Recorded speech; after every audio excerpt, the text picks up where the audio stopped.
I'm Fingers McGee. I'm captain of the Aluminum Falcon. Cinnamon here tells me you're looking for passage to the Alderaan system. If it's a fast ship. Fast ship? You've never heard of the Aluminum Chicken? Should I have? It's a ship that made the Kissel Run in less than 15 parsecs.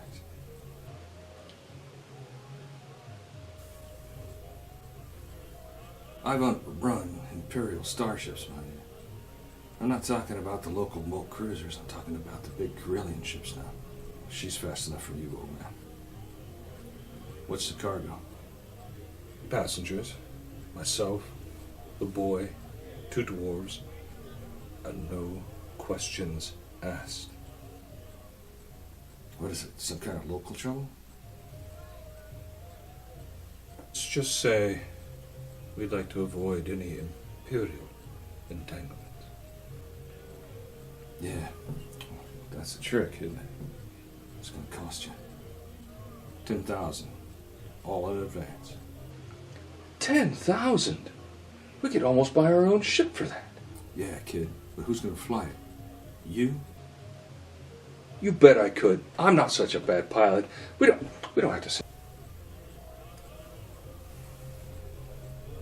We can pay you 2,000 now, plus 15 when we reach Alderaan. 17, huh? All right. You got yourself a ship. We'll leave as soon as you're ready. Docking Bay 94. 94.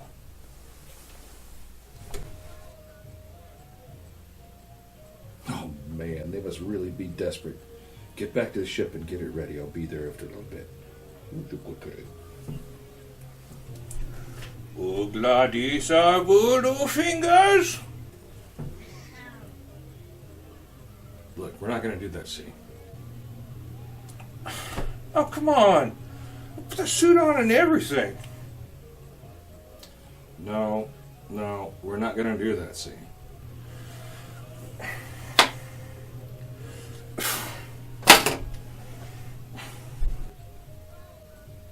I don't care. We're not doing it. Cut. Oh, shut up, you crazy cat. Dum dum dum dum dum dum dum dum dum dum dum dum dum dum dum dum.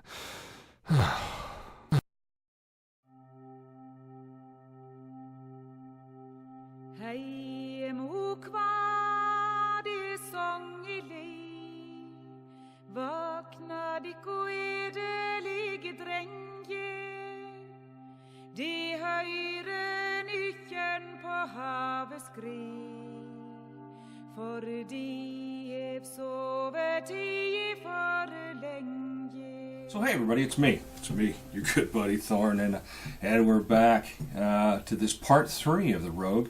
Today we're going to really look about role-playing the character.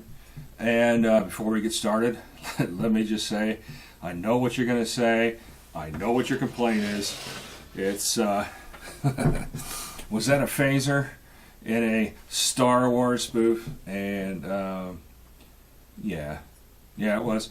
Apparently, it's really easy to find a phaser around in our prop room for some reason, and surprisingly, we don't have any Star Wars props. So with that one small apology, let's just get started, shall we? Now, why do I consider that episode or that little scene? It's only like 2 minutes long. Why do I consider that scene in the original film the best Rogue scene ever? And it really comes into, within about a minute, you know exactly the type of character that Han is. He's sitting in a bar. It's the worst bar in town. They get a suggestion from the barkeep. Han has obviously seen everything that's happened over there at the bar. He just saw Ben chopped this guy's arm off who had the death sentence in 12 systems, and he handled the whole thing in about a second and a half. Didn't raise his breath, didn't raise alarm, heart rate probably never went up. Ben was feeling back in his old days, I'm sure.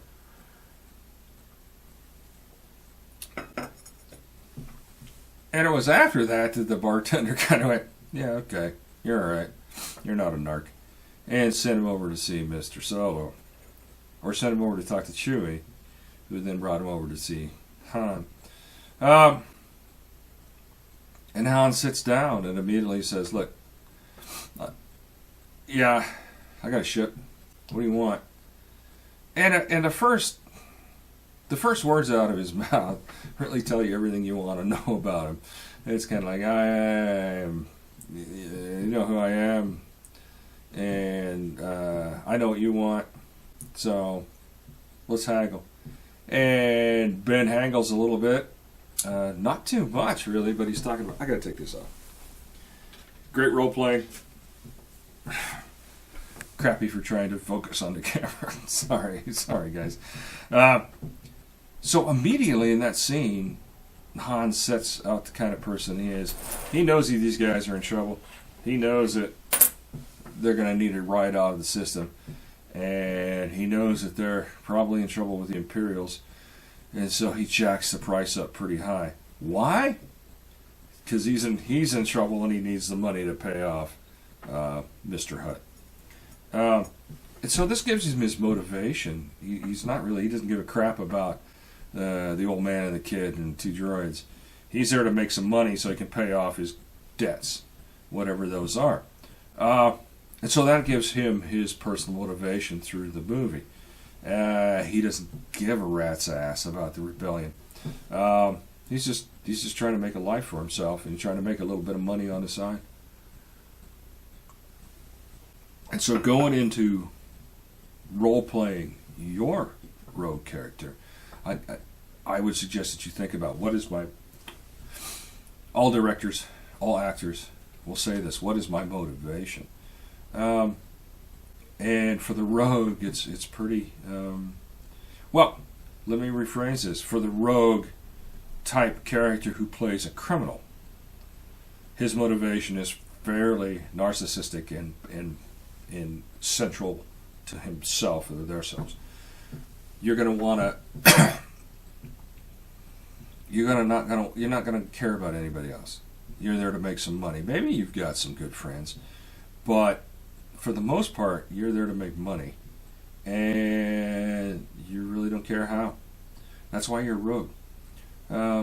In beginning my own journey into LARPing, my character developed from a very noble-minded person, and after playing for a while, I enjoyed doing that. However, he changed. The character changed over time, and you're going to find that as well. He changed over time, and he developed a world outlook that was, I don't give a crap about any of you people. And his background story changed significantly. I sat down with the guy that I was playing with, role-playing with a lot. We kind of came into the game at the same time. We developed these personas, and they kind of changed over time a little bit. But it was originally Afshin, my friend, was a military leader in a country that got overthrown, and so we were on the run. My character was his, in the British Army, we call it a Batman, or his body servant, bodyguard, body servant. And they've been on the run for a long time, and so their roles have kind of changed from he's the officer, I'm the private servant, to friends. But they still had this it's us against the world viewpoint, and Thorwald really played into that. He just didn't give a crap about anybody except for Afshin. As the game developed, we brought my younger son in, who was just at the age to begin to role play in this game. For his first system, I helped him build a character. We made him mute to force my son, and one, not to annoy me by talking all the time, but two, to force him into role-playing out what he was trying to do. He couldn't talk. Thorwald couldn't read. Ashen didn't care. Or he couldn't read Elvish, I think, is because Ling was a young elf.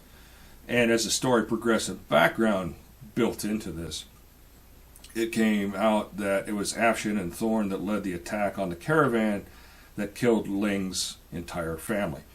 And so they adopted him, and life goes on.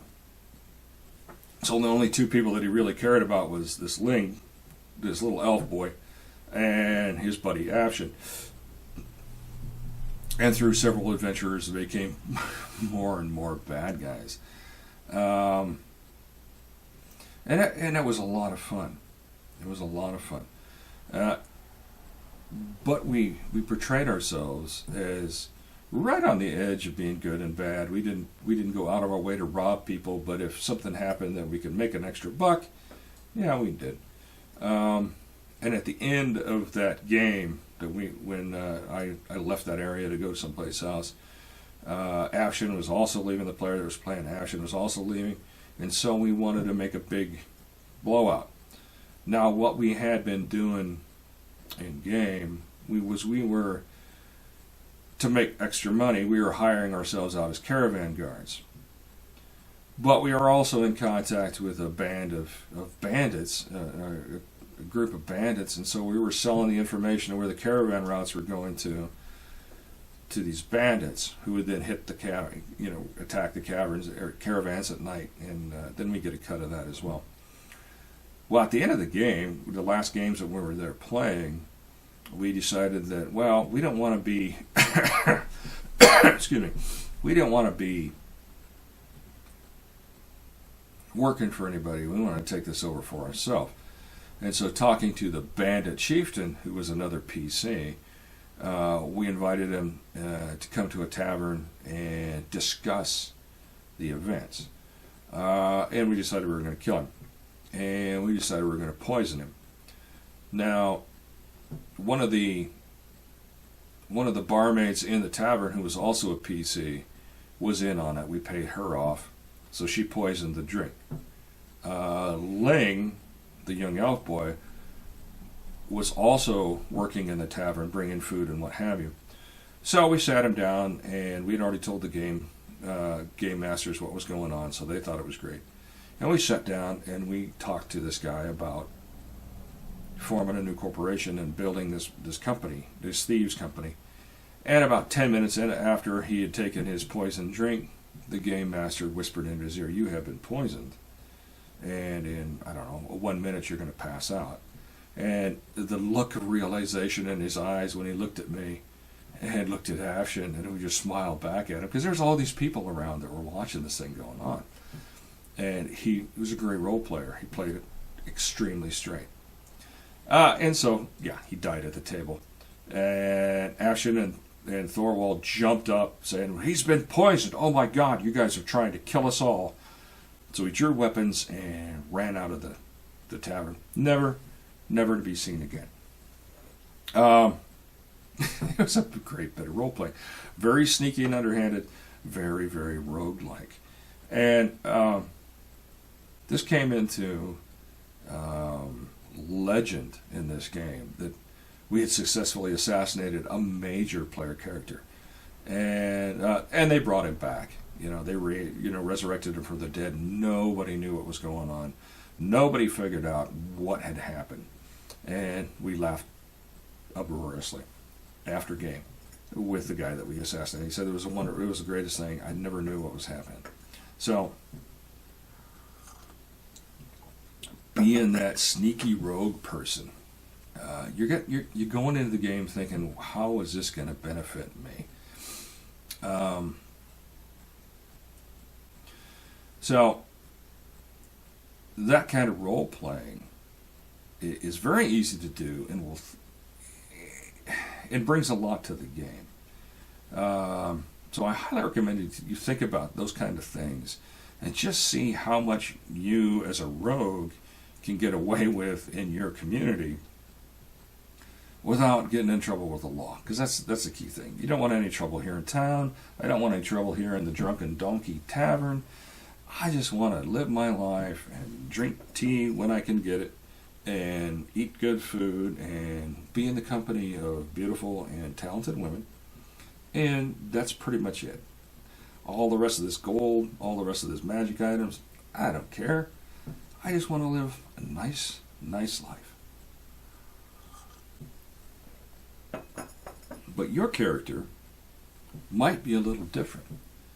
And so you got to take a look at that when you're playing your role. Really, when we're talking about role-playing the rogue, and I want to go outside and do some filming so I can show you some different costuming. And we are on day 3 of Blizzard being snowed in. Here on the Borderlands, it's April. It's almost the middle of April, and I have a 5-foot drift of snow in my front yard. And work has been called off for the last 3 days. So we're just doing some videoing. We're doing some stuff inside that we can do. And we'll probably go downstairs into the studio and take a look at that street thug. And then work our way into the adventurer's kit. And show you some options that give you a really nice look. And so you can role play your rogue and still be relatively safe. Okay? All right. Let me finish my tea. And Hobbs, did you want to go down to the studio and do some work? She's not talking to me. Hobbs was supposed to be in the video at the beginning. She did not want to come out to play, and so Cinnamon got the role.